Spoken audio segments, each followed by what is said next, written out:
என்றுள்ள கர்த்தருடைய வார்த்தை ஏசாயா 44 அதிகாரம் 3 தாகமுள்ளவன் மேல் தண்ணீரையும் வறண்ட நிலத்தின் மேல் ஆறுகளையும் ஊற்றுவேன்.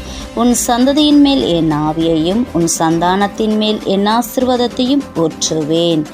பிரியமான தேவ பிள்ளைகளே, கர்த்தர் சொல்லுகிறார் என்று நீங்கள் தாகமுள்ளவர்கள் மேல் தண்ணீரை ஊற்றுவேன், வறண்ட நிலத்தின் மேல் ஆறுகளை ஊற்றுவேன், உங்கள் சந்தானத்தை பெருக பண்ணுவேன் என்று கர்த்தர் சொல்லுகிறார். அது மாத்திரமல்ல, ஆதியாகமம் 15:5 ஆபிரகாமோடு கர்த்தர் இவ்விதமாய் சொல்லுகிறார்.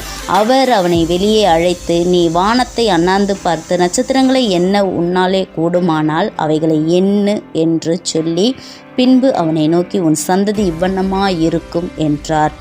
பிரியமான தேவ பிள்ளைகளே, ஆபிரகாம் விசுவாசித்தார், அது அவனுக்கு நீதியாக எண்ணப்பட்டது, அவர்கள் சந்ததி ஆசீர்வதிக்கப்பட்டது. கர்த்தர் உங்களோட இருப்பார். ஆமென். God bless you.